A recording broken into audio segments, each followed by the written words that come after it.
ದಕ್ಷಿಣ ಕನ್ನಡ ಜಿಲ್ಲೆಯಲ್ಲಿ ಸುರಿಯುತ್ತಿರುವಂತಹ ಮಳೆ ಸಾವು ನೋವನ್ನ ಹೊತ್ತು ತರ್ತಾ ಇದೆ. ನಿನ್ನೆಯಿಂದ ಬಿಟ್ಟು ಬಿಡದೆ ಮಳೆಯಾಗ್ತಾ ಇದ್ದು ಮೂವರು ಬಲಿಯಾಗಿದ್ದಾರೆ. ಎಲ್ಲೆಂದರಲ್ಲಿ ಮಳೆ ನೀರು ನುಗ್ತಾ ಇದ್ದು ಮನೆಗಳು ತರಗೆಲೆಗಳಂತೆ ಉದುರಿ ಹೋಗ್ತಿವೆ.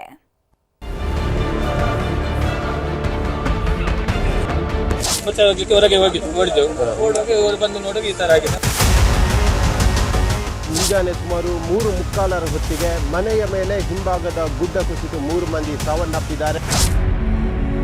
ರಾಜ್ಯದಲ್ಲಿ ಸರಿಯಾಗಿ ಮಳೆ ಆಗ್ತಿಲ್ಲ.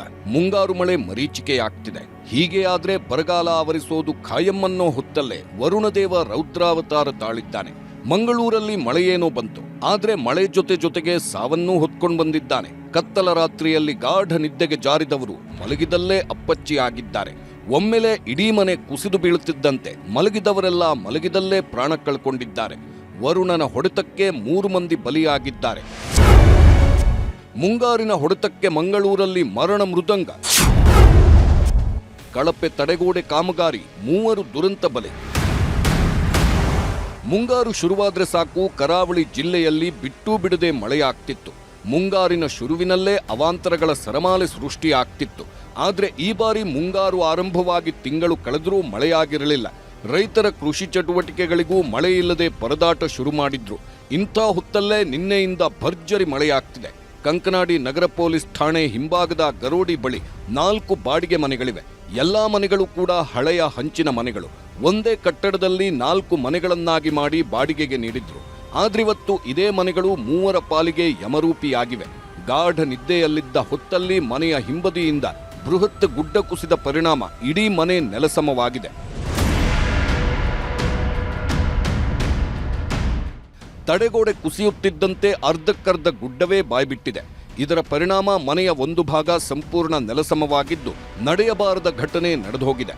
ಯಾಕಂದ್ರೆ ಇದೇ ಮನೆಯಲ್ಲಿ ಕಳೆದ 9 ವರ್ಷದಿಂದ ಬಿಹಾರ ಮೂಲದ ದಂಪತಿ ವಾಸವಾಗಿದ್ರು. ಗಂಡ ಹೆಂಡತಿ ಜೊತೆಗೆ 4 ಮಕ್ಕಳು ಜೀವನ ಸಾಗಿಸ್ತಿದ್ರು. ನಿನ್ನೆ ಗಂಡ ಹೆಂಡತಿ ಮಕ್ಕಳೆಲ್ಲ ಒಟ್ಟಿಗೆ ಮಲಗಿದ್ರು. ಈ ವೇಳೆ ಭಾರೀ ಗಾತ್ರದ ಗುಡ್ಡ ಅಪ್ಪಳಿಸುತ್ತಿದ್ದಂತೆ 2 ಮಕ್ಕಳ ಮೇಲೆ ಬೃಹತ್ ಮಣ್ಣು ಬಿದ್ದಿದೆ. ಇದರ ಪರಿಣಾಮ ಮಲಗಿದಲ್ಲೇ ಜೀವ ಬಿಟ್ಟಿದ್ದಾರೆ.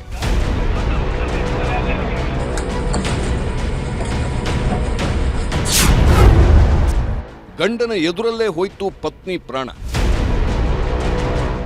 ಒಂದೇ ಕಟ್ಟಡದಲ್ಲಿ 3 ಮನೆಗಳಿದ್ದ ಪರಿಣಾಮ 2 ಮನೆಗಳಿಗೆ ತೀವ್ರ ಹಾನಿಯಾಗಿದೆ. ಹೀಗಾಗಿಯೇ ಮೊದಲ ಮನೆಯಲ್ಲಿ 2 ಮಕ್ಕಳು ಜೀವ ಬಿಟ್ರೆ ಇನ್ನೊಂದು ಮನೆಯಲ್ಲಿ 35 ವರ್ಷದ ಹೆಣ್ಮಗಳು ಬಲಿಯಾಗಿದ್ದಾಳೆ. ಉಡುಪಿ ಮೂಲದ ಬಾಲಕೃಷ್ಣ ಮತ್ತು ಶಾಂತ ಅನ್ನೋ ದಂಪತಿ 8 ತಿಂಗಳ ಹಿಂದಷ್ಟೇ ಇಲ್ಲಿ ಬಾಡಿಗೆಗೆ ಬಂದಿದ್ರು. ನಿನ್ನೆ ರಾತ್ರಿ ಸಂಭವಿಸಿದ್ದ ದುರಂತದಲ್ಲಿ ಹೆಣ್ಮಗಳು ಸಾವನ್ನಪ್ಪಿದ್ದಾಳೆ. ಮಂಗಳೂರಿನ ನಾಗೂರಿಯಲ್ಲಿ ಘಟನೆ ನಡೆದಂಥದ್ದು. ಆ ಘಟನಾ ಸ್ಥಳದಿಂದ ನಿಮಗೆ ನೇರವಾಗಿ ಪ್ರತ್ಯಕ್ಷ ವರದಿಯನ್ನು ಕೊಡ್ತಾ ಇದ್ದೇವೆ. ಈ ದೃಶ್ಯಗಳಲ್ಲಿ ಗಮನಿಸ್ತಾ ಇರಬಹುದು. ಮನೆಯ ಹಿಂಭಾಗ ಬೃಹತ್ತಾದ ಗುಡ್ಡ. ಕಳೆದ ಹಲವು ದಿನಗಳಿಂದ ಇಡೀ ದಕ್ಷಿಣ ಕನ್ನಡ ಜಿಲ್ಲೆಯಲ್ಲಿ ಮಳೆಯ ವಾತಾವರಣವೇ ಇಲ್ಲ. ಆದರೆ ಕಳೆದ 48 ಗಂಟೆಗಳಿಂದ ಮಳೆಯ ವಾತಾವರಣವಿದೆ. ಇಡೀ ಜಿಲ್ಲೆಯಲ್ಲಿ ತುಂತುರು ಮಳೆ ಆಗ್ತಾ ಇದೆ. ಯಾವಾಗ ಒಮ್ಮೆಲೆ ಗುಡ್ಡ ಅಪ್ಪಳಿಸ್ತೋ ಅಕ್ಕಪಕ್ಕದ ಮನೆಯವರೆಲ್ಲ ಓಡಿ ಬಂದಿದ್ರು. ಮಣ್ಣಡಿ ಸಿಲುಕಿದವರನ್ನ ಬದುಕುಳಿಸುವುದಕ್ಕೆ ಇನ್ನಿಲ್ಲದ ಹರಸಾಹಸ ಪಟ್ರು. ಆದ್ರೆ ಯಾವುದೇ ಪ್ರಯೋಜನವಾಗಲಿಲ್ಲ. ವಿಧಿಯ ಮೋಸದ ಸಂಚಿಗೆ 3 ಮಲಗಿದಲ್ಲೇ ಉಸಿರು ಚೆಲ್ಲಿದ್ರು. 4:15 ಗಂಟೆಗೆ ಮಳೆ ಬರುವಾಗ ಇದು ಕೆಳಗೆ ಬಿದ್ದು ನಾವೆಲ್ಲ ಒಳಗಡೆ ಮಲಗಿದ್ದೇವೆ. ಬಚಾವಾಗಲಿಕ್ಕೆ ಹೊರಗೆ ಓಡಿದೆವು. ಅವರು ಬಂದು ನೋಡುವಾಗ ಈ ತರ ಆಗಿದೆ. ಮತ್ತೆ ಪೊಲೀಸ್ ಸ್ಟೇಷನ್ ಅಲ್ಲಿ ಎಲ್ಲ ಹೇಳಿ ಅವರೆಲ್ಲ ಹೆಲ್ಪ್ ಮಾಡಿದ್ರು. ಒಂದು ಫೈರ್ ಸರ್ವಿಸ್ ಎಲ್ಲ ಕಳಿಸಿ ನೋಡಿ ಸರ್ ಅಲ್ಲೆಲ್ಲ ಇದಾಗಿದೆ. ಮಲಗಿದ್ದೆ. ಅದೇ ಹೊತ್ತಿಗೆ ನನ್ನ ಹೆಂಡತಿ ಮಗ ಬಂದು ಇಲ್ಲಿಗೆ ಬಂದು ಹೋಗಿದ್ರು ವಾಶ್ರೂಮಿಗೆ ಅಂತ ಬಂದು ಹೋಗುವಾಗ ಇದಾಗಿದೆ. ದುರಂತದ ಹಿಂದೆ ಕಳಪೆ ಕಾಮಗಾರಿ ಶಂಕೆ. ಇದು ಬರೀ ಮಳೆಯಿಂದ ಆದ ದುರಂತದಂತೆ ಕಾಣುತ್ತಿಲ್ಲ. ಇದಕ್ಕೆಲ್ಲ ಕಾರಣ ಕಳಪೆ ಕಾಮಗಾರಿನ ಅನ್ನೋ ಅನುಮಾನ ಹುಟ್ಕೊಂಡಿದೆ. ತಡೆಗೋಡೆ ಕುಸಿದ ಪರಿಣಾಮವಾಗಿಯೇ ಗುಡ್ಡದ ಮಣ್ಣು ಅಪ್ಪಳಿಸಿದ್ದು. ಹೀಗಾಗಿ ತಡೆಗೋಡೆ ನಿರ್ಮಿಸುವಲ್ಲಿ ಕಳಪೆ ಕಾಮಗಾರಿ ಮಾಡಿದ್ರಾ ಅನ್ನೋ ಅನುಮಾನ ಹುಟ್ಕೊಂಡಿದೆ. ಸ್ಥಳಕ್ಕೆ ಭೇಟಿ ನೀಡಿದ ಮಂಗಳೂರು ಪೊಲೀಸ್ ಕಮಿಷನರ್ ಸುಧೀರ್ ಕುಮಾರ್ ರೆಡ್ಡಿ ಕಾಮಗಾರಿ ದೋಷದ ಬಗ್ಗೆ ವರದಿ ನೀಡುವಂತೆ ಸೂಚನೆ ನೀಡಿದ್ದಾರೆ. ಅಲ್ಲದೆ ಶಾಸಕ ವೇದವ್ಯಾಸ್ ಕಾಮತ್ ಸಹ ಆಗಮಿಸಿ ಮೃತರ ಕುಟುಂಬಕ್ಕೆ ಧೈರ್ಯ ಹೇಳಿದ್ರು. ಈಗಾಗಲೇ ನಾನು ಇನ್ನು ಇದಾದ ನಂತರ ಆಸ್ಪತ್ರೆಗೆ ಹೋಗಿ ಭೇಟಿ ಕೊಟ್ಟು ಚಿಕಿತ್ಸೆ ಪಡ್ಕೊಳ್ಳುವಂತ ಆ ಎಲ್ಲ ಬಂಧುಗಳನ್ನು ಕೂಡ ಅವರ ಆರೋಗ್ಯ ವಿಚಾರಣೆ ಮಾಡುವಂಥದ್ದು ಅಧಿಕೃತವಾಗಿ ವೈದ್ಯರ ಹತ್ರ ಮಾತಾಡಿಸಿಕೊಂಡು ಅದು ಎಲ್ಲ ಸಂಪೂರ್ಣವಾದಂಥ ಮಾಹಿತಿಗಳನ್ನು ತಿಳ್ಕೊಳ್ಳುವಂಥ ಪ್ರಯತ್ನಗಳನ್ನು ಮಾಡ್ತೇನೆ. ನಿರಂತರ ಮಳೆ, ಸಾಲು ಸಾಲು ಅವಾಂತರ. ಮಂಗಳೂರಲ್ಲಿ ಮಳೆರಾಯನ ಹೊಡೆತಕ್ಕೆ ಸಾಲು ಸಾಲು ಅವಾಂತರಗಳು ಸೃಷ್ಟಿಯಾಗ್ತಿವೆ. ಕಂಕನಾಡಿಯಲ್ಲಿ 3 ಸಾವನ್ನಪ್ಪಿದ ಬೆನ್ನಲ್ಲೇ ಉಳ್ಳಾಲದ ತೊಕ್ಕೊಟ್ಟುನಲ್ಲೂ ಮನೆಗಳು ಧರಾಶಾಹಿಯಾಗಿವೆ. ತಡೆಗೋಡೆ ಕುಸಿದು ಬೀಳುತ್ತಿದ್ದಂತೆ ಮನೆಯೊಂದು ಗುರುತೇ ಸಿಗದಂತೆ ಸರ್ವನಾಶವಾಗಿದೆ. ನಾವೀಗ ಮಂಗಳೂರಿನ ಉಳ್ಳಾಲದ ಕೆರೆಬೈಲ್ ಎಂಬ ಪ್ರದೇಶದಲ್ಲಿದ್ದೇವೆ. ನೀವು ದೃಶ್ಯಗಳಲ್ಲಿ ಗಮನಿಸ್ತಾ ಇದ್ದೀರಿ, ಮೇಲ್ಭಾಗದಲ್ಲಿದ್ದಂತಹ ಆವರಣಗೋಡೆ ಕೆಳಭಾಗದಲ್ಲಿದ್ದಂತಹ ಮನೆಗೆ ಬಿದ್ದಿರುವಂಥದ್ದು. ಮನೆ ಸಂಪೂರ್ಣವಾಗಿ ನಾಮಾವಶೇಷ ಆಗಿದೆ. ಗೋಡೆಗಳು ಎಲ್ಲವೂ ಕೂಡ ಈಗ ಪೀಸ್ ಆಗಿರುವಂಥದ್ದು. ಈ ಮನೆಗಳಿಗೆ ಕಂಟಕವಾಗಿರುವುದು ತಡೆಗೋಡೆ. ಯಾಕಂದ್ರೆ ಇಲ್ಲಿರೋ ಮನೆಗಳ ಮೇಲ್ಭಾಗದಲ್ಲಿ ರೆಸಾರ್ಟ್ ಇದೆ. ಇದರ ಮಾಲೀಕರು ಬೃಹತ್ ತಡೆಗೋಡೆಯೊಂದನ್ನು ನಿರ್ಮಿಸಿದ್ರು. ಅದೇ ತಡೆಗೋಡೆ ಬೀಳುವ ಹಂತಕ್ಕೆ ಬಂದಿತ್ತು. ಇದರ ಮುನ್ಸೂಚನೆ ಸಿಕ್ತಿದ್ದಂತೆ ಮನೆಯಲ್ಲಿದ್ದವರು ಬೇರೆ ಕಡೆ ಹೋಗಿದ್ರು. ಹೀಗಾಗಿ ದೊಡ್ಡ ಅನಾಹುತವೊಂದು ತಪ್ಪಿದಂತಾಗಿದೆ. ನಾನು ನೋಡಿ ನಮ್ಮ ಮನೆ ಕೆಳಗೆಲ್ಲಿ ಅಲ್ಲಿ ನೋಡ್ತಿದ್ದಾಗೆ ಇದು ಫುಲ್ಲು ಜಖಮಾಗಿ ಬಿತ್ತು. ನಾನು ಎನಿಸಿದ್ದು ಎಲ್ಲೋ ನಮ್ಮದು ಅಲ್ಲಿ ಸಹ ಬಿದ್ದಿದೆ, ಅದು ಬಿದ್ದಿದೆ ಅಂತ ಓಡ್ ಬಂದಾಗ ನೋಡಿದ್ರೆ ಇದು ಈಗ ನೋಡಿ ಇನ್ನೂ ಬೀಳಲಿಕ್ಕೆ ಅದು ಇದೆ. ಕಟ್ಟಿದ್ರು, ಅವ್ರು ಕಟ್ಟುವಾಗ ನಾವು ಹೇಳಿದ್ದು ಅದು ಯಾಕೆ ಕಟ್ಟುದು, ಅದು ಒಂದು ಮದುವೆ ಹಾಲು ಥರ ಮಾಡಿ ಬಿಡುದು, ಅದೇ ಮಣ್ಣೆ ಹಾಕುದಿಲ್ಲ ಅಂತ ಹೇಳಿದ್ರು ಅವರು. ಆಯ್ತು ಅಂತ ಹೇಳಿ ನಾವು ಬಿಟ್ಟಿದ್ದೇವೆ. ಅದ್ರ ಮೇಲೆ ಹೋಸಲ ಮಣ್ಣಲ್ಲಿ ಅವತ್ತು ನೀರು ಬಿಟ್ಟು ನಮ್ಮ ಮನೆಯಲ್ಲಿ ಅಂಗಳದಲ್ಲೆಲ್ಲ ನೀರು ಬಂದು ಎಲ್ಲ ಇದಾಗಿ ಮುಳುಗಿ ಹೋಗಿ ಎಲ್ಲ ಬಿದ್ದು ಹೋಗಿದೆ. ಸದ್ಯಕ್ಕೆ ಒಂದೇ ಒಂದು ಮನೆ ನೆಲಸಮವಾಗಿದೆ. ಆದರೆ ರೆಸಾರ್ಟ್ ಕೆಳಗೆ 30ಕ್ಕೂ ಹೆಚ್ಚು ಮನೆಗಳಿದ್ದು ಇದರಲ್ಲಿ 15ಕ್ಕೂ ಹೆಚ್ಚು ನಿವಾಸಿಗಳನ್ನ ಸುರಕ್ಷಿತ ಸ್ಥಳಕ್ಕೆ ಹೋಗುವಂತೆ ಮುನ್ನೆಚ್ಚರಿಕೆ ನೀಡಿದ್ದಾರೆ. ಇದೇ ರೀತಿ ಮಳೆಯಾದ್ರೆ ಮತ್ತೆ ತಡೆಗೋಡೆ ಕುಸಿಯಲಿದ್ದು ಮತ್ತಷ್ಟು ಮನೆಗಳು ಧ್ವಂಸವಾಗಲಿವೆ. ಇದು 1 ವರ್ಷಕ್ಕೆ ಮುಂಚೆ ಇದೇ ಗೋಡೆ, ಈ ತಡೆಗೋಡೆ ವಾಲಿತ್ತು. ನಾವು ಆಗ ಕಮಿಷನರಿಗೆ, ಆಗ ನವೀನ್ ಹೆಗಡೆ ಇದ್ರು ಮತ್ತು ತುಳಸಿ ಇಂಜಿನಿಯರ್ ಅವರಿಗೆಲ್ಲ ಕರೆದು ಇದನ್ನು ತೋರಿಸಿದ್ದೇವೆ. ಇವರು ತೋರಿಸಿ ಅವರಿಗೆ ಇದನ್ನು ನೋಟಿಸ್ ಇಶ್ಯೂ ಮಾಡಿ ಮತ್ತು ಈ ಕಡೆ ಬರಲಿಲ್ಲ. ವರುಣನ ಅಬ್ಬರ, ನಾಳೆ ಶಾಲೆ ಕಾಲೇಜಿಗೆ ರಜೆ. ಈ ವರ್ಷ ಮಳೆಯಾಗ್ತಿದೆ ಅನ್ನೋದನ್ನ ಕೇಳೋದೇ ಖುಷಿಯ ವಿಷಯ. ಅದರಲ್ಲೂ ಮಳೆಗಾಗಿ ರಜೆ ಕೊಟ್ಟಿದ್ದಾರೆ ಅನ್ನೋದು ಇನ್ನೂ ಡಬಲ್ ಖುಷಿ. ದಕ್ಷಿಣ ಕನ್ನಡ ಜಿಲ್ಲೆಯಲ್ಲಿ ನಿನ್ನೆಯಿಂದ ಬಿಟ್ಟು ಬಿಡದೆ ಮಳೆಯಾಗ್ತಿದೆ. ಇದರ ಮಧ್ಯೆ ಮುಂದಿನ 2 ದಿನ ಕರಾವಳಿಯಲ್ಲಿ ರೆಡ್ ಅಲರ್ಟ್ ಘೋಷಿಸಲಾಗಿದೆ. ಹೀಗಾಗಿ ನಾಳೆ ದಕ್ಷಿಣ ಕನ್ನಡ ಜಿಲ್ಲೆಗಳ ಶಾಲಾ ಕಾಲೇಜುಗಳಿಗೆ ರಜೆ ಘೋಷಣೆ ಮಾಡಲಾಗಿದೆ. ಮಳೆ ಬರ್ತಿಲ್ಲ ಅಂತ ಕಂಗಾಲಾಗಿದ್ದ ಮಂಗಳೂರು ಜನರಿಗೆ ವರುಣದೇವ ತಂಪೆರೆದಿದ್ದಾನೆ. ಆದರೆ ಮಳೆಯ ಜೊತೆಗೆ ಸಾಲು ಸಾಲು ಅವಾಂತರಗಳು ಸೃಷ್ಟಿಯಾಗ್ತಿವೆ ಅನ್ನೋದೇ ಆತಂಕಕಾರಿ ವಿಷಯ. ಕಿಶನ್ ಶೆಟ್ಟಿ, ನ್ಯೂಸ್ 18, ಮಂಗಳೂರು.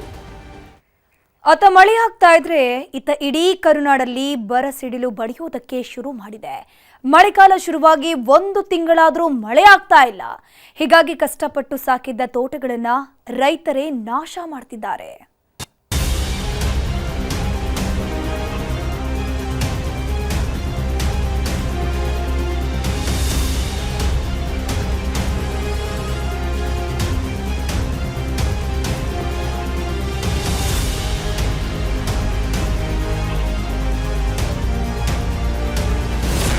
ಕರುನಾಡಿಗೆ ಬರ ಸಿಡಿಲು, ಅನ್ನದಾತರು ಕಂಗಾಲು. ಎಲ್ಲೆಡೆ ಕಾಡ್ತಿದೆ ಜಲಕ್ಷಾಮ, ಬರಿದಾಗ್ತಿವೆ ಜಲಾಶಯ. ಮಂಗಳೂರಿನಲ್ಲಿ ಮರಣ ಮಳೆ ಬೀಳ್ತಿದೆ. ಬಿಟ್ಟು ಬಿಡದೆ ಸುರಿಯುತ್ತಿರುವ ಮಳೆಗೆ 3 ಬಲಿಯಾಗಿ ಹೋಗಿದ್ದಾರೆ. ಆದರೆ ಉಳಿದೆಲ್ಲ ಭಾಗದಲ್ಲಿ ಹನಿ ಮಳೆಯಾಗ್ತಿವೆ. ದಕ್ಷಿಣ ಕನ್ನಡ ಜಿಲ್ಲೆಯನ್ನ ಬಿಟ್ರೆ ಬೇರ್ಯಾವ ಜಿಲ್ಲೆಗಳಲ್ಲೂ ವರುಣದೇವ ಕೃಪೆ ತೋರ್ತಿಲ್ಲ. ಹೀಗಾಗಿ ಎಲ್ಲೆಲ್ಲೋ ಭೀಕರ ಬರದ ಛಾಯೆ ಆವರಿಸಿದ್ದು ಜನ ತತ್ತರಿಸಿ ಹೋಗಿದ್ದಾರೆ. ಬೆಳೆ ಉಳಿಸ್ಕೊಳ್ಳೋದಕ್ಕೆ ಟ್ಯಾಂಕರ್ ಮೂಲಕ ನೀರು ಹಾಯಿಸ್ತಿದ್ದು ಹಲವು ಕಡೆಗಳಲ್ಲಿ ಮಕ್ಕಳಂತೆ ಸಾಕಿದ್ದ ಅಡಿಕೆ ತೋಟಗಳನ್ನ ಕಡ್ದು ಹಾಕ್ತಿದ್ದಾರೆ.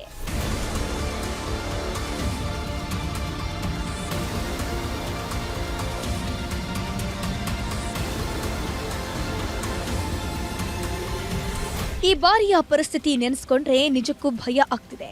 ಇದೇ ರೀತಿ ಮಳೆ ಬಾರದೇ ಇದ್ರೆ ಪರಿಸ್ಥಿತಿ ಹೇಗೆ ಅನ್ನೋದನ್ನ ಊಹಿಸಿಕೊಳ್ಳೋದಕ್ಕೂ ಆಗ್ತಿಲ್ಲ.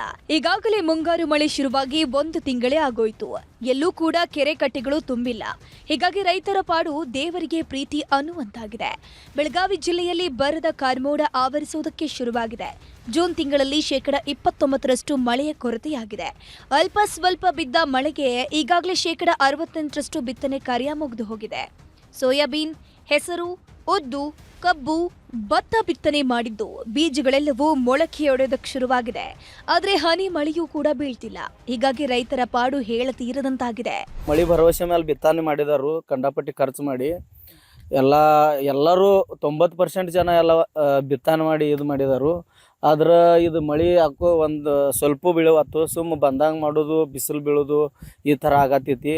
ಈಗ ಮುಂಚೆನೂ 2 ವರ್ಷ ಆಯ್ತು ಒಟ್ಟು ಸ್ವಲ್ಪ ಕಮ್ಮಿ ಪ್ರಮಾಣದಾಗ ಮಳೆ ಆಗೈತಿ.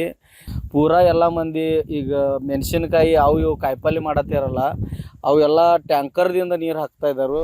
ಅಥಣಿ ತಾಲೂಕಿನ ಸಂಬರಗಿ ಗ್ರಾಮದ ರೈತರು ಕಣ್ಣೀರು ಹಾಕ್ತಿದ್ದಾರೆ. ಒಳ್ಳೆಯ ಮಳೆಯಾಗತ್ತೆ ಅನ್ನೋ ನಿರೀಕ್ಷೆಯಲ್ಲಿ ಸಾವಿರಾರು ರೂಪಾಯಿ ಖರ್ಚು ಮಾಡಿ ಗೋವಿನ ಜೋಳ ಹಾಗೂ ಕ್ಯಾಪ್ಸಿಕಂ ನಾಟಿ ಮಾಡಿದ್ರು. ಆದ್ರೀಗ ಹನಿ ಮಳೆಯಾಗ್ತಿಲ್ಲ. ಹೀಗಾಗಿ ಚಿಗುರೊಡೆದ ಬೆಳೆ ಒಣಗೋದಕ್ಕೆ ಶುರುವಾಗಿದ್ದು ಟ್ಯಾಂಕರ್ ಮೂಲಕ ನೀರು ಹರಿಸ್ತಿದ್ದಾರೆ. ಒಂದು ಟ್ಯಾಂಕರ್ಗೆ 3 ರಿಂದ 4 ಸಾವಿರ ರೂಪಾಯಿ ಕೊಡ್ತಿದ್ದಾರೆ. ಬಿತ್ತನೆ ಆಗ್ಲಾಕ ಒಂದು 30,000 ರೂಪಾಯಿ ಎಕರೆ ಖರ್ಚು ಬಂದೈತಿ. ಈ ತರದ ನಮ್ ಬದುಕಾಗೈತಿ. ಟ್ಯಾಂಕರ್ಲಿ ತಂದ ಹಾಕ್ಲಾಗ್ತಿದೀವ್ರಿ. ಒಂದ್ ಟ್ಯಾಂಕರ್ಗ ನೀರ್ ತಗೋಬೇಕಾದ್ರೆ 4,000 ಬಾಡಿಗೆ ಆಗ್ತೈತ್ರಿ. ಮತ್ತ ಒಂದ್ ವಾರಗ ಇಲ್ಲ ಅಂದ್ರೆ ಟ್ಯಾಂಕರ್ ಹೋಗ್ತೈತ್ರಿ. ಅದಕ್ಕೆ 35,000 ರೂಪಾಯಿ ಖರ್ಚು ಬರ್ತೈತ್ರಿ ನೀರ್ ಹಾಕ್ಲಾಕ. ಇಂತ ನಮ್ ಬದುಕಾಗೈತ್ರಿ. ಕೋಟೆನಾಡು ಚಿತ್ರದುರ್ಗದಲ್ಲೂ ಭೀಕರ ಬರಗಾಲ ಆವರಿಸಿದೆ. ಈ ಬಾರಿ ವಾಡಿಕೆ ಮಳೆಯೂ ಆಗದೆ ಅನ್ನದಾತರು ಸಂಕಷ್ಟಕ್ಕೆ ಸಿಕ್ಕಾಕೊಂಡಿದ್ದಾರೆ. ಬೋರ್ವೆಲ್ಗಳೆಲ್ಲವೂ ಬತ್ತಿ ಹೋಗಿದ್ದು ಹುಣಸೇಕಟ್ಟೆ ಗ್ರಾಮದಲ್ಲಿ ಅಡಿಕೆ ತೋಟಗಳು ಒಣಗಿ ನಿಂತಿವೆ. 3-4 ವರ್ಷಗಳಿಂದ ಮಗುವಂತೆ ಸಾಕಿದ್ದ ಅಡಿಕೆ ಮರಗಳು ಒಣಗಿದ್ದು ದಿಕ್ಕು ಕಾಣದ ರೈತರು ತಮ್ಮ ಕೈಯಾರೆ ಕಡ್ದು ಹಾಕಿದ್ದಾರೆ. ನಾವಿನ್ನ ಫಸಲು ತಾಂಡಿಲ್ಲ ಅಡಿಕೆ. ಇಲ್ಲಿ ಬಹಳ ಜನ ಇನ್ನ ಒಂಬಾಳೆ ಈಗಿನ್ನ ಇದಾಗ್ತದವೆ, ಎಲ್ಲ ಒಣಗ್ತಾ ಇದಾವೆ. 1000 ಅಡಿ 500 ಅಡಿ 800 ಅಡಿ ಹೊಡೆದ್ರು ಅಂತರ್ಜಲ ನೀರ್ ಸಿಗ್ತಿಲ್ಲ. ಅಕಸ್ಮಾತ್ ನೀರ್ ಬಿದ್ದವಕ್ಕೆ 5-6 ಲಕ್ಷ ಖರ್ಚು ಮಾಡಿ ಮೋಟ್ರ್ ಇಳಿಸಿದ್ರು ಸಹ ಒಂದೇ ವಾರದಾಗ ನೀರು ನಿಂತು ಹೋಗ್ತದವ್. ನಮ್ಗೆ ಭದ್ರಾ ಮೇಲ್ದಂಡ ನೀರ್ ಬರ್ತಾವಂತ ಹೇಳನೆ ನಾವು ಇವನ್ನೆಲ್ಲ ಹೂವು ಬೆಳೆಯೋದ್ ಬಿಟ್ಟು ಅಡಿಕೆಗೆ ಬಂದ್ವಿ. ಈಗ ಅಡಿಕೆ ಗಿಡ ಕಡ್ದಾಕ ಪರಿಸ್ಥಿತಿ ಬಂದತೆ. ಒಟ್ಟಲ್ಲಿ ಇಡೀ ಕರ್ನಾಟಕದಲ್ಲಿ ಬರದ ಕಾರ್ಮೋಡ ಆವರಿಸಿದೆ. ಇನ್ನೂ ಮಳೆಗಾಲ ಮುಗ್ದಿಲ್ಲ. ಮುಂದಾದ್ರೂ ಒಳ್ಳೆಯ ಮಳೆಯಾಗಲಿ, ನದಿ ಜಲಾಶಯಗಳಿಗೆಲ್ಲ ಜೀವಕಳೆ ಬರಲಿ ಅನ್ನೋದೇ ಎಲ್ಲರ ಆಶಯ. Bureau report, news 18. ಆತ ಅರ್ಧ ಕ್ವಿಂಟಲ್ ಹೊಟ್ಟೆ ಪೈಲ್ವಾನ. ಆದ್ರೆ ಪತ್ನಿ ದಪ್ಪಗಿದ್ದಾಳೆ ಅಂತ ಕೊಡಬಾರ್ದ ಕಾಟ ಕೊಡ್ತಾ ಇದ್ದ. ನೀನ್ ದಪ್ಪಗಿದ್ದೀಯಾ, ಹೀಗಾಗಿ ಮಕ್ಕಳಾಗ್ತಿಲ್ಲ ಅಂತ ಚಿತ್ರಹಿಂಸೆ ಕೊಡ್ತಿದ್ದವ ಕೊಂದೇ ಬಿಟ್ಟಿದ್ದಾನೆ. ಮದುವೆಯಾದ 1 ವರ್ಷಕ್ಕೆ ಪತ್ನಿಯ ಬಲಿ ತೆಗೆದುಕೊಂಡಿದ್ದಾನೆ.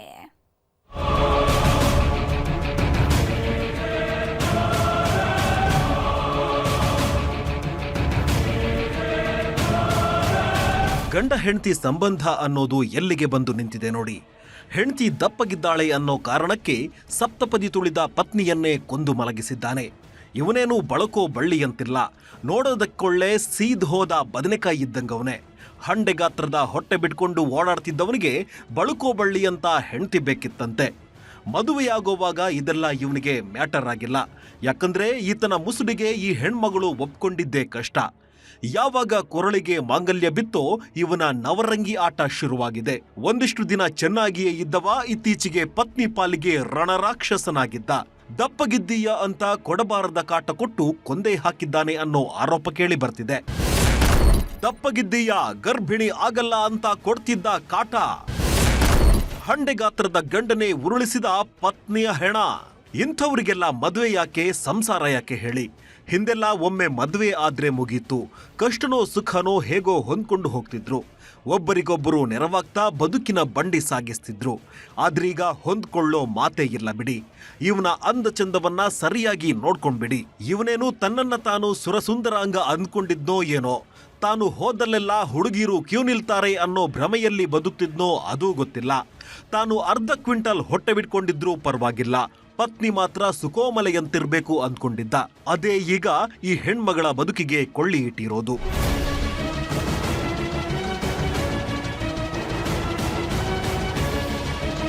ಈತನ ಹೆಸರು ಬಸವರಾಜ್ ಅಂತ. ಧಾರವಾಡ ಜಿಲ್ಲೆ ನವಲಗುಂದ ತಾಲೂಕಿನ ಹಣಸಿ ನಿವಾಸಿ. 2 ವರ್ಷದ ಹಿಂದೆ ಪ್ರಿಯಾಂಕಾ ಅನ್ನೋ ಹೆಣ್ಮಗಳ ಜೊತೆ ಹಸಮಣೆ ಏರಿದ್ದ. ಮದುವೆಯಾದ ಹೊಸತರಲ್ಲಿ ಪತ್ನಿ ಜೊತೆಗೆ ಚೆನ್ನಾಗಿಯೇ ಇದ್ದವ ಇತ್ತೀಚೆಗೆ ಖ್ಯಾತೆ ತೆಗೆಯೋದಕ್ಕೆ ಶುರು ಮಾಡಿದ್ದಾನೆ. ನೀನು ತುಂಬಾ ದಪ್ಪಗಿದ್ದೀಯ ಅಂತ ಕುಂತ್ರು ನಿಂತ್ರು ಹೀಯಾಳಿಸ್ತಿದ್ದ. ಬರೀ ಹೀಯಾಳಿಸೋದಷ್ಟೇ ಅಲ್ಲ, ಇದನ್ನೇ ಕಾರಣ ಮಾಡಿಕೊಂಡು ಕೊಡಬಾರದ ಕಾಟ ಕೊಡ್ತಿದ್ದ. ನರ್ಸ್ ಕೆಲಸ ಮಾಡ್ಕೊಂಡಿದ್ದ ಹೆಣ್ಮಗಳು ಗಂಡನ ಕಿರುಕುಳಕ್ಕೆ ನಲುಗಿ ಹೋಗಿದ್ಲು. ಇತ್ತೀಚೆಗಂತೂ ಜೀವನವೇ ಸಾಕು ಅನ್ನೋ ಹಂತಕ್ಕೆ ಬಂದು ನಿಂತಿದ್ಲು. ಟಾರ್ಚರ್ ಇದ್ರು ಒಂದ್ ಲಗ್ನಾಗಿದ್ದು 1.5 ವರ್ಷ ಐತ್ರಿ, 1 ತಿಂಗಳು ಸರಿಯಾಗ ಅನ್ರಿ. ಅಲ್ಲಿಂದ ಅತ್ತಿ ಮಾವ ಗಂಡಂದು ಟಾರ್ಚರ್ ರೀ, ರೊಕ್ಕ ತೊಂಬ ಬಂಗಾರ ತೊಂಬ, ನಿನ್ ಮಕ್ಕಳು ಆಗಲ್ಲ, ಆ ಟೈಪ್ ಭಾಳ ಟಾರ್ಚರ್ ಕೊಟ್ಟಾರ ನಮ್ಮ ಹುಡುಗಿಗ್ರಿ ಸರ್. ನಮ್ ನಾಯ ಬೇಕ್ರಿ ಸರ್, ಅವ್ನು ಡ್ಯೂಟಿ ಹೊರಗೆ ಬರ್ಬಾರ್ದು ನೋಡ್ರಿ ಸರ್. ಅವ ದಿನಗಳು ಉರುಳುತ್ತಿದ್ದಂತೆ ಕುಸ್ತಿ ಪೈಲಾನನಾಗಿದ್ದ ಬಸವರಾಜ್ ಪತ್ನಿ ಪಾಲಿಗೆ ರಾಕ್ಷಸನಾಗಿದ್ದ.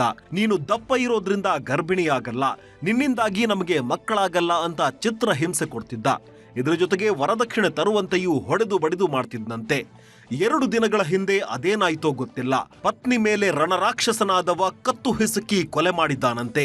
ಈ ವಿಷಯ ಗೊತ್ತಾಗ್ತಿದ್ದಂತೆ ಹೆಣ್ಣೆತ್ತವರು ಓಡೋಡಿ ಬಂದಿದ್ದು ಅಳಿಯ ಹಾಗೂ ಈತನ ಕುಟುಂಬಸ್ಥರ ಮೇಲೆ ದೂರು ನೀಡಿದ್ದಾರೆ. ಪ್ರಕರಣ ದಾಖಲಿಸಿಕೊಂಡ ನವಲಗುಂದ ಪೊಲೀಸರು ಅಳಿಯ ಹಾಗೂ ಅತ್ತೆ ಜೊತೆಗೆ 4 ಬಂಧಿಸಿದ್ದಾರೆ. ಬರ್ಲಂತಂದ್ರು ನಾವು ಬ್ಯಾಡ ಅಂತಂದ್ರು ಒತ್ತಾಯಪೂರ್ವವಾಗಿ ಕರ್ಕೊಂಡು ಬಂದಿದ್ರು. ಆಂಜನೇಯ ಬೆಟ್ಟ ಹಂಗೆ ಹುಲಿಗೆಮ್ಮ ಟೆಂಪಲ್ ನೋಡಿ ಅಲ್ಲಿ ಆ ಡೇಟಾಗ ನೆಕ್ಸ್ಟ್ ಡೇ ಬಂದು ಇಲ್ಲಿ ರಾತ್ರಿ 11:30 ಹಂಗೆ ಕುತ್ತಿಗೆಗೆ ಸಿಕ್ಕಿದ್ರು. ದಿನನಿತ್ಯ ಟಾರ್ಚರ್ ಕೊಟ್ಟಿದ್ದು, ದಪ್ಪ ನಿನ್ನ ಮಕ್ಕಳು ಆಗಲ್ಲ, ಅದು ಆಗಲ್ಲ, ಇನ್ನೊಂದು ಮಾಡ್ಕೋತೀನಿ ಲಗ್ನ. ರಾತ್ರಿನೇ 11 ಗಂಟೆಗೆ ನಮ್ಮ ಅಕ್ಕಗೆ ಮಾತಾಡೋ ಹುಡುಗಿ ಅತ್ತಿ ಅವ್ವ ನನಗೆ ದಿನ ಮಾತು ಅದೇ ಟೈಪ್ ಹುಡ್ಲೇತಾನ, ಅದೇ ಟೈಪ್ ಟಾರ್ಚರ್ ಕೊಡ್ಲತ್ತಾನ, ನಾನು ನಾಳೆಗೆ ಹೊಂಟೀನಿ ಅಂತ ಅಂದಾಳ್ರಿ. ನಾಳೆಗೆ ಕೂತು ಇವತ್ತಿಲ್ಲೇ ಮುಗಿಸ್ತೀನಿ ಅಂತ ಹೇಳಿ ಕುತಿ ಹಿಗಿಸಿ ಮುಗಿಸ್ಬಿಟ್ಟನು ಸರ್. ಒಟ್ನಲ್ಲಿ ಮದುವೆಯಾದ 2 ವರ್ಷಕ್ಕೆ ಈ ಹೆಣ್ಣುಮಗಳ ಬದುಕು ಸರ್ವನಾಶವಾಗಿದೆ. ಕಟ್ಕೊಂಡ ಗಂಡನೇ ಉಸಿರು ನಿಲ್ಲಿಸಿದ್ದಾನೆ ಅನ್ನೋ ಆರೋಪ ಕೇಳಿ ಬರ್ತಿದೆ. ನಿಜಕ್ಕೂ ಗಂಡನೇ ಕೊಂದಿದ್ದಾದ್ರೆ ಆತನಿಗೆ ತಕ್ಕ ಶಿಕ್ಷೆ ಆಗ್ಬೇಕಿದೆ. ಹುಬ್ಬಳ್ಳಿಯಿಂದ ಶಿವರಾಮ ಆಸುಂಡಿ ಜೊತೆಗೆ ಮಂಜುನಾಥ್ ಯಡಹಳ್ಳಿ, ನ್ಯೂಸ್ 18 ಧಾರವಾಡ. ರೇಣುಕಾಸ್ವಾಮಿ ಕೊಲೆ ಕೇಸ್ನ ಟ್ರಯಲ್ ಶುರುವಾದ ಹೊತ್ತಲ್ಲೇ ದೊಡ್ಡ ಸುದ್ದಿಯೊಂದು ಹೊರಬಿದ್ದಿದೆ. ಸಾಕ್ಷಿದಾರರಿಗೆ ಬೆದರಿಕೆ ಕರೆಗಳು ಬರ್ತಿವ್ಯಂತೆ. ಕೋರ್ಟ್ನಲ್ಲಿ ಸಾಕ್ಷ್ಯ ಹೇಳದಂತೆ ಆವಾಜ್ ಹಾಕ್ತಿದ್ದಾರಂತೆ.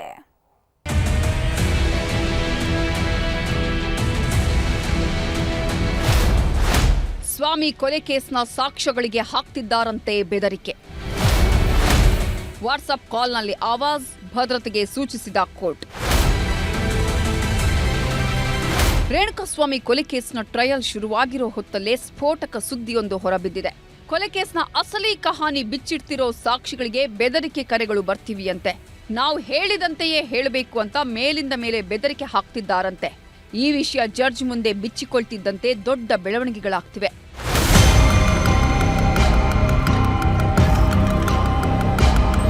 ರೇಣುಕಾಸ್ವಾಮಿ ಕೊಲೆ ಕೇಸಲ್ಲಿ ದರ್ಶನ್ ಅಂಡ್ ಗ್ಯಾಂಗ್ ಜೈಲು ಸೇರಿ ಬರೋಬ್ಬರಿ 2 ವರ್ಷವೇ ಆಗೋಯ್ತು. ಇವತ್ತಿಗೂ ಕೊಲೆ ಕೇಸ್ನಿಂದ ಮುಕ್ತಿ ಸಿಕ್ಕಿಲ್ಲ. ಯಾವಾಗ ಹೊರಬರ್ತಾರೆ ಅನ್ನೋದೂ ಸಹ ಗೊತ್ತಿಲ್ಲ. ಹೀಗಾಗಿಯೇ ಕೋರ್ಟ್ನಲ್ಲಿ ಟ್ರಯಲ್ ಸಹ ಶುರುವಾಗಿದೆ. ಇಂತಹ ಹೊತ್ತಲ್ಲೇ ಶಾಕಿಂಗ್ ನ್ಯೂಸ್ ಹೊರಬಿದ್ದಿದೆ. ಟ್ರಯಲ್ ಶುರುವಾಗಿರೋದ್ರಿಂದ ಇವತ್ತು ಓರ್ವ ಸಾಕ್ಷಿಯನ್ನ ಕೋರ್ಟ್ಗೆ ಹಾಜರುಪಡಿಸಿದ್ರು.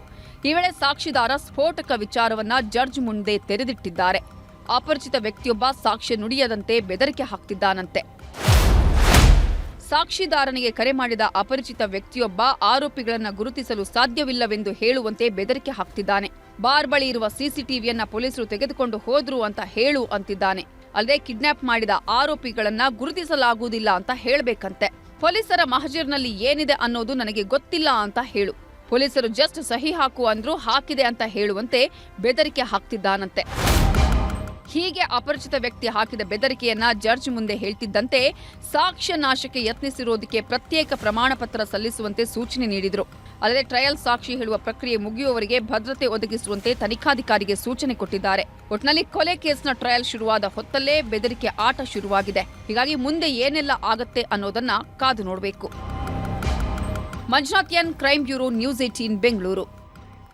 ಆತ ಹೆಣ್ಮಗಳ ತಂದೆಯ ಕಾರ್ಯದ ವೇಳೆ ಪರಿಚಯ ಆಗಿದ್ದ. ಮಾತಲ್ಲೇ ಮೋಡಿ ಮಾಡಿದವ ಹಸಿ ಹಸಿ ಕತೆ ಕಟ್ಟಿದ್ದ. ಪ್ರೀತಿ ಪ್ರೇಮ ಅಂತ ನಂಬಿಸಿ ಹುರಿದು ಮುಕ್ಕಿದ್ದಾನೆ. 2 ಬಾರಿ ಗರ್ಭಪಾತ ಮಾಡಿಸಿದವ ಈಗ ಮದುವೆ ಆಗು ಅಂತಿದ್ದಂತೆ ಕೈ ಕೊಟ್ಟಿದ್ದಾನಂತೆ.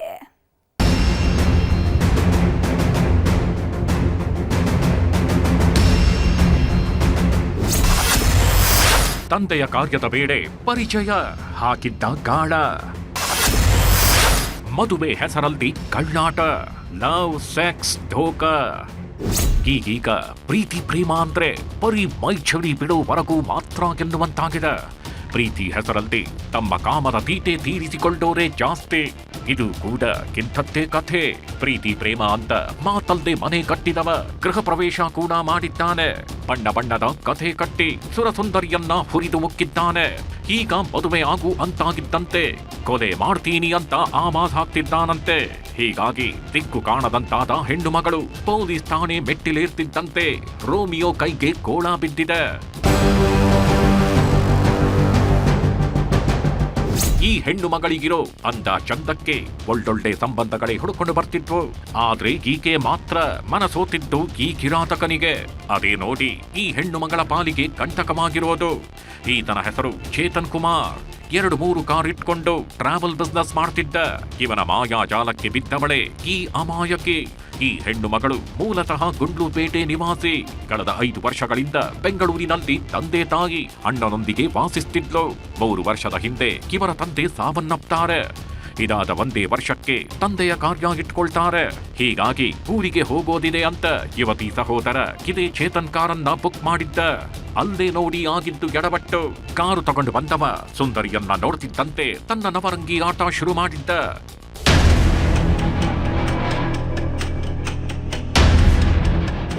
ಒಂದು ದಿನದ ಟ್ರಿಪ್ನಲ್ಲೇ ಮೋಡಿ ಮಾಡಿ ನವ್ವು ಗಿವ್ವು ಅಂತ ತಲೆ ತಿರುಗಿಸಿದ್ದಾನೆ. ಆದ್ರೆ ಇಬ್ಬರದ್ದು ಬೇರೆ ಜಾತಿ ಅನ್ನೋ ಕಾರಣಕ್ಕೆ ಹುಡುಗಿ ಮನೆಯವರು ಒಪ್ಪಿರ್ಲಿಲ್ಲ. ಆದ್ರೆ ದಿನಗಳು ಉರುಳ್ತಿದ್ದಂತೆ ಒಳ್ಳೆ ಹುಡುಗ ಅನ್ನೋ ಕಾರಣಕ್ಕೆ ಹೆಣ್ಣೆತ್ತವರು ಓಕೆ ಅಂತಿದ್ರು. ಯಾವಾಗ ಗ್ರೀನ್ ಸಿಗ್ನಲ್ ಸಿಕ್ತೋ ಚೇತನ್ ಅಸಲಿ ಆಟ ಶುರು ಮಾಡಿದ್ದ. ಅಡ್ವೆಂಚರ್ ಕ್ಯಾಂಪ್ ರೆಸಾರ್ಟ್ಗೆ ಕರೆದೊಯ್ದವ. ಅಲ್ಲೇ ತನ್ನ ಆಸೆ ತೀರಿಸಿಕೊಂಡಿದ್ದ. ನಂತರ ಅಲ್ಲಿ ಗಿಲ್ದಿ ಅಂತ 10 ಕಡೆ ಕರ್ಕೊಂಡು ಹೋಗಿ ಹುರಿದು ಮುಕ್ಕಿದ್ದಾನೆ. ಇದರ ಫಲವಾಗಿ ಹೆಣ್ಣು ಮಗಳು ಗರ್ಭಿಣಿಯಾಗ್ತಿದ್ದಂತೆ 2 ಬಾರಿ ಗರ್ಭಪಾತವನ್ನು ಮಾಡಿಸಿದ್ದ. ದಿನಗಳು ಉರುಳ್ತಿದ್ದಂತೆ ಅವಾಯ್ಡ್ ಮಾಡೋಕೆ ಶುರು ಮಾಡಿದ್ದ. ದಿಕ್ಕೆ ಕಾಣದಂತಾದ ಹೆಣ್ಣು ಮಗಳು ಹುಡುಗನ ಮನೆಗೆ ಹೋಗಿ ಕೇಳ್ತಿದ್ದಂತೆ ಕೊಲೆ ಮಾಡ್ತೀನಿ ಅಂತ ಬೆದರಿಕೆ ಹಾಕಿದ್ದಂತೆ. ಜೊತೆಗೆ ಖಾಸಗಿ ಫೋಟೋ ವಿಡಿಯೋ ಹರಿಬಿಡ್ತೀನಿ ಅಂತ ಬೆದರಿಕೆ ಹಾಕಿದ್ದಂತೆ. ಈತ ಅಂತಿಂತ ಕಿಲಾಡಿಯಲ್ಲ. ಹಲವಾರು ಹೆಣ್ಣು ಮಕ್ಕಳ ಜೊತೆಗೂ ಇದೇ ಕಳ್ಳಾಟ ಆಡಿದ್ದಾನಂತೆ. ಹೀಗಾಗಿ ಮೋಸ ಹೋದ ಹೆಣ್ಣು ಮಗಳು ಪೊಲೀಸ್ ಠಾಣೆ ಮೆಟ್ಟಿಲೇರ್ತಿದ್ದಂತೆ ಗೋಳ ಬಿದ್ದಿದೆ. FIR ದಾಖಲಿಸಿರೋ ಮೈಕೋ ಲೇಔಟ್ ಪೊಲೀಸರು ಆರೋಪಿಯನ್ನ ಕಂಬಿ ಹಿಂದೆ ತಳ್ಳಿದ್ದಾರೆ. Manjunath N, crime bureau, news 18 Bengaluru.